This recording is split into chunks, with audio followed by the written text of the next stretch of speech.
Daud ini merupakan raja kedua dari Israel. Dia selama hidupnya hanya pernah mengembalakan domba-dombanya dan belum pernah lawan manusia. Dia hanya pernah lawan singa maupun beruang.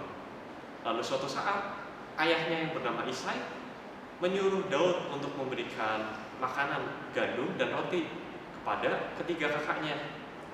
Jadi Daud berangkat ke medan perang di mana banyak orang-orang Filistin selama 40 hari mencemooh orang-orang Israel. Lalu ada satu orang yang bernama Goliat. Dia itu merupakan manusia yang bertubuh sangat besar. Dia seorang raksasa lah pokoknya.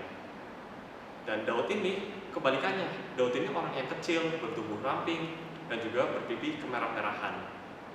Lalu si Goliat ini berkata bahwa jika ada orang yang bisa membunuh dia di medan perang, satu aja orang Israel yang bisa membunuh dia, maka orang-orang Israel harus menjadi hambanya orang-orang Filistin.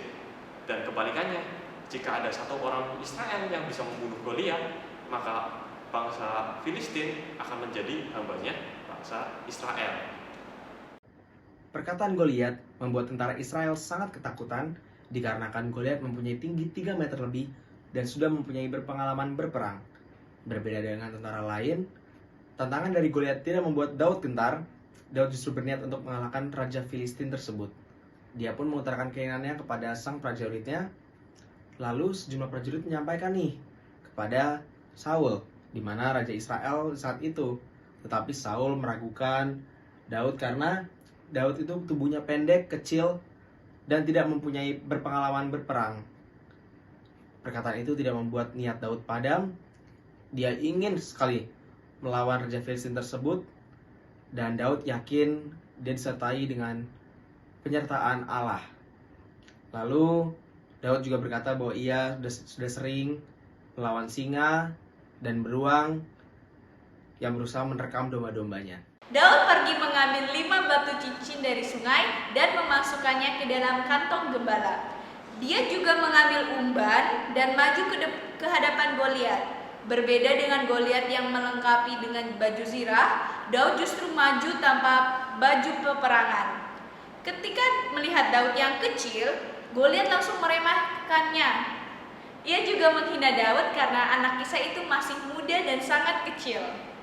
Orang Filistin itu berkata kepada Daud, "Anjingkah aku, maka engkau mendatangi aku dengan tongkat? Hadapilah aku, maka aku akan memberikan dagingmu kepada burung-burung di udara dan binatang-binatang di padang." Kemudian Daud membalas perkataan Goliat, "Engkau mendatangi aku dengan pedang dan tombak dan lembing, tetapi aku mendatangi engkau dengan nama Tuhan semesta alam, Allah segala barisan Israel yang kau tantang itu." Daud pun berlari ke barisan musuh dan memasukkan tangan ke dalam kantungnya.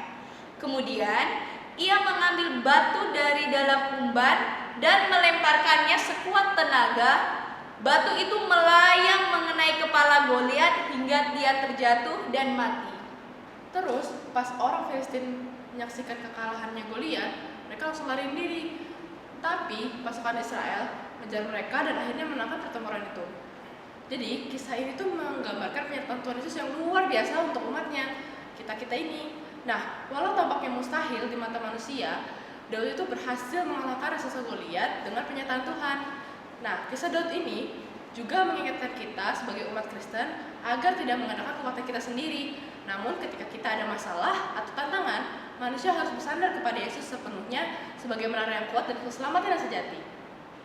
Nah, gimana teman-teman kisahnya Daud dan Goliat? Seru kan? Kira-kira kalau kalian jadi Daud, berani nggak ngelawan Goliat yang besar? Ya harus berani dong. Karena ada kekuatan dari siapa? Tuhan Yesus. Yeay.